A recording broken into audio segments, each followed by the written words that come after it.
10 நாளைக்கு ஒருக்க 10 நாளைக்கு ஒருக்க உரம் கொடுத்துவேன். ஓ சரி சரி. பூ பிஞ்சு வர்றதுக்கு முன்னாடி ஒரு 2 மருந்து அடிச்சுவேன். 5 கலப்பை அடிச்சு ரொட்டேட் அடிச்சு அப்படியே ஊனி விட்டுருவேன். டீப் சொட்டு நீர் டீப்பை விரிச்சு விட்டு ஊனிடுவேன். முளைச்சு ஒரு 10 நாளையில நைட்ரேட் கொடுப்பேன். சரி. இது காய்ச்சிட்டே இருக்கும். தண்ணி விட்டுக்கிட்டே இருந்தோம்னா உரம் கொடுத்துருந்தோம்னா காய்ச்சிட்டே இருக்கும். சுனாமி ஒரு தடவை கிடைச்சது. அது வந்து எப்படின்னா ஊனி காயெல்லாம் கம்ப்ளீட் தறிக்காச்சு. சரி. தறிக்கி நிழல்ல போட்டேன். விலை இல்லைன்னு ஒண்ணு. சரி. தென்னை மரத்து நிழல்ல ஒரு 2 மாசம் கிடந்தது. 2 மாசம் தாங்குமா? 2 மாசம் தாங்குச்சு. 2 மாசம் கழிச்சால வந்து அந்த சொட்டு நீர் அந்த டியூப் நேரம் மட்டும் களை பறிக்கிடுவோம். சரி. சைடு அந்த கேப் வந்து உடனடி மருந்து அடிச்சு கொஞ்சம் பூ ஆனோன்னு ஒரு 10 நாள் தான் காய் பிறக்கலாம். சரி சரி. சாம்பார் விளையாடி போடுவேன், சுனாமி போடுவேன். எல்லாத்துக்குமே இந்த 50 நாளையில காய் பிறக்க மாதிரி கொண்டு வந்து அந்த கண்ணு தண்ணி எங்க விழுதோ அந்த இடத்துல ஊனிடுவேன். ஒரு அடிக்கு ஒண்ணு. சரி சரி. 15 மூடை வரைக்கும் ஒரு பறிக்கு 15 மூடை வந்துச்சு. அதே இது காலத்துலன்னா காய் 30 மூடை காய் வரும். அங்க வீட்டாலே தான் பிறக்கும். எத்தனை பேர்? நானும் என் ஒய்ஃபும் 2 பேரும் பறிக்கிறோம். அந்த டயத்துல வேலை கிடைச்சதுனால உண்டு, இல்லைனாலும் இல்ல. சாம்பார் வந்து 3 பறி தான். ஓ சரி. சுனாமி வந்து உரமும் கொடுத்துட்டு இருந்தோம்னா காய்ச்சிட்டு இருக்கும். அது ஒரு 8 பறிக்கு காய்க்கும். சொர வந்து அப்படி இல்ல. நம்ம தண்ணியும் உரமும் கொடுத்துட்டு காய்ச்சிட்டே தான் இருக்கும். விவசாய உறவுகளுக்கு வணக்கம். குறைந்த முதலீட்டுல அதிக லாபம் எப்படி பெறலாம் அப்படிங்கறத பத்தி தான் இந்த வீடியோல நம்ம ஃபுல்லா பார்க்க போறோம். சோ வீடியோவை ஸ்கிப் பண்ணாம பாருங்க. வணக்கம். இன்னைக்கு நம்ம வீடியோல வந்து சுரக்காய் சாகுபடியை தான் பார்க்க போறோம். அந்த வகையில வந்து இந்த விவசாயிகிட்ட வந்து நம்ம வந்து இவர் வந்து பல காலமா வந்து இந்த சுரக்காய் சாகுபடி, இந்த சாம்பார் வெள்ளரி, சுனாமி இந்த மாதிரி கொடி மகசூல் மட்டுமே வந்து இது வரைக்கும் சாகுபடி செஞ்சுக்கிட்டு வந்துட்டு இருக்காங்க. இவங்க கிட்ட தான் வந்து இந்த அனுபவத்தை வந்து கேட்டு தெரிஞ்சுக்க வந்திருக்கிறோம். இப்போ இந்த நம்ம வீடியோ பார்த்துட்டு இருக்கக்கூடிய சுரக்காய் சாகுபடி செஞ்சு மகசூல் செஞ்சு எவ்வளவு நாள் ஆகுது, இதுக்கு என்ன மாதிரியான உரம் வச்சுக்கிட்டு வளர்த்துக்கிட்டு வந்துட்டு இருக்காங்க அப்படிங்கிற தகவலை தான் நம்ம கேட்டு தெரிஞ்சுக்க வந்துருக்கோம். இந்த வீடியோ பிடிச்சிருந்துச்சுன்னா நம்ம சேனலை மறக்காம லைக் பண்ணி ஷேர் பண்ணி ஒரு சப்ஸ்கிரைப் பண்ணிருங்க. வாங்க நம்ம வீடியோக்குள்ள போகலாம். வணக்கம்ண்ணே. வணக்கம்ண்ணே. ஆனா இப்போ நீங்க இந்த சுரை சாகுபடி செஞ்சிருக்கீங்களா? இது எவ்வளவு பரப்பளவுல சாகுபடி செஞ்சிருக்கீங்க? இது எவ்வளவு நாள் ஆச்சுன்னு சொல்லுங்களேன். இது இப்போ 80 இது ஊனி 2 மாசம் ஆச்சு. ஓகே. 80 சென்ட்ல ஊனிருக்கேன். ஓ சரி சரி. இது வந்து முதல்ல 5 கலப்பை அடிச்சு ரொட்டேட் அடிச்சு அப்படியே ஊனி விட்டுருவேன். டீப் சொட்டு நீர் டீப்பை விரிச்சு விட்டு ஊனிடுவேன். டீப் வந்து எவ்வளவு அகலத்துல நீங்க விரிக்கிறீங்க? ஒரு 15 அடி கேப். 15 அடி கேப்ல வந்து விரிச்சிருவேன். விரிச்சு ஊனி அந்த டீப்புக்கு பக்கத்துலயே தான் ஊனி விடுறேன். அந்த கண்ணு தண்ணி எங்க விழுதோ அந்த இடத்துலயே ஊனிடுவேன். ஒரு அடிக்கு ஒண்ணு. சரி சரி. ஊனி ஒரு இப்ப நீங்க வந்து நீளம் வந்து ஒரு அடிக்கு ஒண்ணு, அந்த டீப் கண்ணுக்கு பக்கத்துல அகலம் வந்து எவ்வளவு கேப்? 15 அடி கேப் வரும். 15 அடி கேப் வரும். Okay okay. ஊனி ஒரு 10 நாள் ஆகும் முளைக்கிறதுக்கு. 8 நாள்ல இருந்து 10 நாள் ஆகும். சரி. முளைச்சு ஒரு 10 நாளையில நைட்ரேட் கொடுப்பேன். சரி. நைட்ரேட்ங்கிறது லிக்விட். அது வந்து நீங்க டியூப்ல கொடுத்துருவீங்க. சரி சரி. அது கொடுத்து தழைச்சத்து கொஞ்சம் மேல வந்தோம்னா 10 நாளைக்கு ஒருக்க உரம் கொடுத்துருவேன். ஓ சரி சரி. 19 அடுத்து 10 நாளைக்கு ஒட்டே இந்த 19 லிக்விட் கொடுக்குறீங்க. ஒவ்வொரு கிலோ தான். 1 லிட்டரா 1 கிலோ? 1 கிலோ தான். 1 கிலோ. அது வந்து ஒரு ஏக்கருக்கு 1 கிலோ தான். அது தண்ணியா இருக்குமா இல்லனா உரம்? இல்ல உரமா தான் இருக்கும். தண்ணியில போட்டோம்னா தண்ணி ஆயிரும். ஓ தண்ணியா ஆயிரும். அதுல என்னென்ன கலந்துருக்குன்னு தெரியுமா? அதுல பாஸ்பரஸ், பொட்டாசியம் நைட் அந்த 3 இருக்கும். 3 இருக்கு. சரி. இதோட மிக்சிங் தான் அந்த 19க்கு 19. இத வந்து நீங்க 10 நாள் கேப்ல வந்து கொடுக்குறீங்க. சரி ரைட். அடுத்து என்ன செய்வீங்க? அடுத்து வந்து பூ பிஞ்சு வர்றதுக்கு முன்னாடி ஒரு 2 மருந்து அடிச்சிடுவேன். என்ன மருந்து அடிப்பீங்க? எதுக்காக அடிப்பீங்க? சும்மா ஒரு கொசு இந்த மாதிரி எதுவும் வராத மாதிரி இருக்கிறதுக்கு மட்டும். ஓ சரி சரி. ஏற்கனவே இதுல கொசு வரும். அதுல அதுக்காக வேண்டி அது 2 மருந்து அடிப்பேன். மோனோகோட்டா பாக்ஸ் அது ஏதாவது ஒண்ணு அடிப்பேன். சரி சரி. அடிச்சு கொஞ்சம் பூ பிஞ்சு ஆகும்போது ஒரு மருந்து. சரி. இந்த பூ பிஞ்சு வந்து எவ்வளவு நாள் இடைவெளியில வந்து இந்த பூ பிஞ்சுக்கு வரும்? கரெக்டா 40 நாளையில வந்துரும். 40 நாளையில பூ வந்துரும். சரி சரி. கொடி ஃபுல்லாவே பாதி வரைக்கும் அடந்துரும். 30 அடி 15 அடி கேப் விட்டுருக்கோம்ல, எல்லாமே 15 அடியில அங்கிட்டும் இங்கிட்டும் ஃபுல்லா கொடி ஆயிரும். சரி. பூ ஆன உடனே ஒரு பிஞ்சும் பூ ஆன உடனே ஒரு 10 நாள் தான் காய் பறக்கலாம். சரி சரி சரி. அப்ப வந்து உங்களுக்கு 50 பக்கம் காய் பறிக்கலாம். 50 பக்கமே காய் பறிக்கலாம். சரி. இப்போ நீங்க வந்து 2 மாசம் ஆயிடுச்சுங்கறீங்க. இதுல இருந்து உங்களுக்கு எவ்வளவு மகசூல் இப்ப வந்துகிட்டு இருக்குதுன்னு சொல்லுங்க. 15 மூடை வரைக்கும் ஒரு பறிக்கு 15 மூடை வந்துச்சு. அதே இது காலத்துலன்னா காய் 30 மூடை காய் வரும். ஒரு பறிக்கு 30 மூடை வரைக்கும். கோடை காலங்களால காய் குறையுது. இது வந்து நம்ம இந்த சுரக்காய் சாகுபடியை வந்து நம்ம சாகுபடி செய்யறது பெரிய விஷயம் இல்ல. இதை நீங்க கொண்டு வரீங்க சக்சஸ்ஃபுல்லா, அது ஒரு பெரிய விஷயம் தான். ஆனா இதை வந்து நமக்கு சந்தைப்படுத்துதல், அந்த சந்தையில வந்து கிடைக்கக்கூடிய விலை வந்து பாத்தீங்கன்னா கேள்விக்குரியாதான்.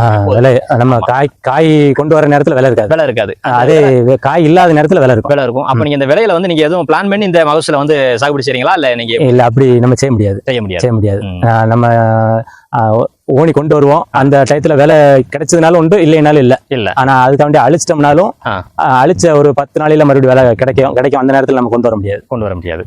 ஒன்னா ஒரு 50 நாள் ஆயிடும். அதுக்காண்டி இதே மெயின்டைன் பண்ணது. சரி சரி. அதுல எல்லாம் ஒரு மார்கழி மாசம் ஒண்ணு சொர இப்பதான் அழிச்சேன். ஓ சரி. அப்ப உங்களுக்கு கண்டினியூ இருந்துகிட்டே இருக்கும். எப்படியாச்சும் நமக்கு விலை வரும்போது நமக்கு ஒரு லாபம் இருக்கும். சரி, இது நீங்க சுரை சாகுபடி மட்டும் தான் பண்றீங்களா இல்ல வேற எதுவும்? சாம்பார் வெள்ளரி போடுவேன், சுனாமி போடுவேன். எல்லாத்துக்குமே இந்த 50 நாளையில காய் பறக்க மாதிரி கொண்டு வந்துருவேன். சரி சரி. இப்போ இந்த காய் வந்து இப்போ இன்னைக்கு மார்க்கெட்ல வந்து என்ன ரேட் போயிட்டு இருக்கு? இன்னைக்கு 4 ரூபா தான் போகுது. 4 ரூபா தான். 4 ரூபா போனா உங்களுக்கு இதுல இருந்து கட்டுமா? கட்டாது. பறிக்கிறதுக்கான இதுக்காச்சும் வருமா? நம்ம சம்பளம் கூட கிடைக்கிறது கஷ்டம். ஆனா அதுக்கு வேண்டி இப்போ விட்டுட்டு இன்னும் இதை அழிச்சோம்னா மறுபடி வேலை வரும்போது நமக்கு காய் கொண்டு வர முடியாது. இப்ப இந்த 80 சென்ட்ல வந்து நீங்க இந்த காய் இந்த சுரைக்காய் மகசூல் வந்து பண்ணிருக்கீங்க. இந்த சுரைக்காயை வந்து நீங்க பறிக்கணும்னா எத்தனை ஆள் தேவைப்படுது? இல்ல, நாங்க வீட்டாலே தான் பறிப்போம். எத்தனை பேர்? நானும் என் ஒய்ஃபும் 2 பேரும் மட்டுமே பறிக்கிறோம். இதுக்கு நிறைய ஆட்கள் தேவையில்லை. ஓ சரி. அப்புறம் இதுக்கு களை பறிக்கிறது வைக்கிறதெல்லாம் எப்படி பாக்குறீங்க? களை வந்து அந்த சொட்டு நீர் அந்த டியூப் நேரம் மட்டும் களை பறிக்கிடுவோம். சரி. சைடு அந்த கேப் வந்து உடனடி மருந்து அடிச்சிருவீங்க. சரி சரி சரி. அதனால அது வராது. அப்புறம் அந்த சுரைக்காய் கொடி வந்து படர்ந்த ஆரம்பிச்சிச்சுன்னா அப்புறம் களை வராது, களை குறைஞ்சிடும். சரி சரி சரி. இப்போ இந்த சுரையும் சரி, அப்புறம் நீங்க சாம்பார் வெள்ளரி சுனாமி வந்து பயிரிடும்னு சொல்றீங்க. இதுல வந்து உங்களுக்கு அதிகமான மகசூல் வந்து எப்போ கிடைச்சது? அதுல உங்களுக்கு நல்ல ஒரு விலை இருந்து நல்ல ஒரு லாபம் கிடைச்சதுன்னா அதை வந்து சொல்ல முடியுமா? சுனாமி ஒரு தடவை கிடைச்சது. அது வந்து எப்படின்னா ஊனி அது காயெல்லாம் கம்ப்ளீட் பெருக்காச்சு. சரி. பெருக்கி நிழல்ல போட்டேன், விலையில ஒண்ணு. சரி. தென்னை மரத்து நிழல்ல ஒரு 2 மாசம் கிடந்தது. 2 மாசம் தாங்குமா? 2 மாசம் தாங்குச்சு. 2 மாசம் கழிச்சு இந்த விஷயம் வந்து கண்டிப்பா வந்து நிறைய விவசாயிகளுக்கு வந்து இது நீங்க சொல்ற டிப்ஸ் வந்து கண்டிப்பா பயனுள்ள வகையில இருக்கும்னு நினைக்கிறேன். இது வந்து நீங்க 2 மாசம் தாங்குன்னு சொல்றீங்க. எந்த மாதிரி இது வந்து? அது காத்தடி காலம் மட்டும் தான் தாங்கும். வெயில் காலத்துக்கும் மழை காலத்துக்கும் தாங்காது. ஓகே. மேகத்தை அடிக்கிற டயத்துல நம்ம அந்த காயை பெருக்கி அங்க விலையில் கிடந்தாலும் வெம்பி போயிடும். அதனால அந்த கரெக்டான விளைஞ்ச டயத்துல எடுத்து கொண்டு வந்து நிழல்ல போட்டுட்டு மறுபடியும் ஏத்தி விட்டேன். பொதுவா நமக்கு அந்த டைமிங்ல நமக்கு விலை இல்லைன்னா நம்ம அந்த பறிச்சுட்டு வந்து நம்ம நிழல்ல போட்டுட்டு நிழல்ல போட்டு அது எப்போ நமக்கு 2 மாசம் வரைக்கும் தாங்குது. எது? சுனாமி. மத்த இது வந்து இதுக்கு பொருந்தாது. இந்த சுனாமியை மட்டும் நம்ம 2 மாசம் வரைக்கும் ஸ்டோர் பண்ணி வைக்கலாம். வச்சு நமக்கு விலை வரும்போது நமக்கு ஏத்திக்கலாம். இந்த மாதிரி நீங்க பயன் அடைஞ்சிருக்கீங்க. ஆமா. சூப்பர். மொத்த சாகுபடி காலம் எவ்வளவுன்னு சொல்லுங்களேன். இது காய்ச்சிட்டே இருக்கும். தண்ணி விட்டுக்கிட்டே இருந்தோம்னா, உரமும் கொடுத்துட்டு இருந்தோம்னா காய்ச்சிட்டே இருக்கும்.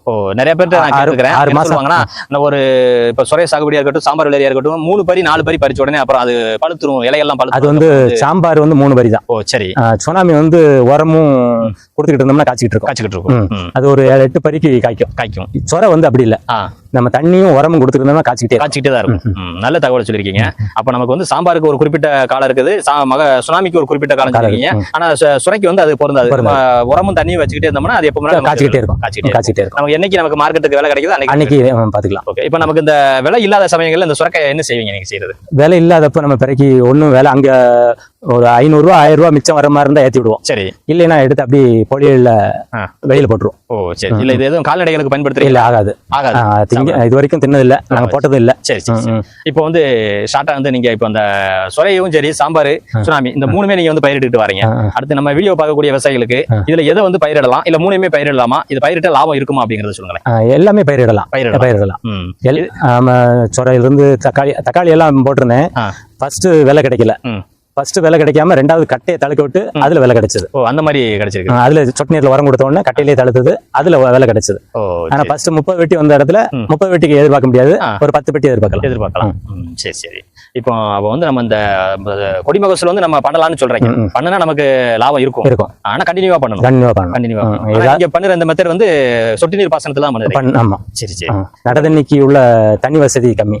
இப்போ நீங்க சொட்டு நீர் வந்து சிறந்ததுன்னு சொல்றீங்களா, இல்ல நம்ம வாய்க்கால் பாசனம் பாசுறது வந்து சிறந்தது சொல்றீங்களா? கோடைக்கு வந்து வாய்க்கால் பாசனம் நல்லது. ஆனா தண்ணி இருந்தா நம்ம வாய்க்கால் பாசனம் பாய்ச்சலாம். இல்லைன்னா சொட்டு நீர். இதுதான் நமக்கு உரம் கொடுக்கறதுக்கும் ஈஸி.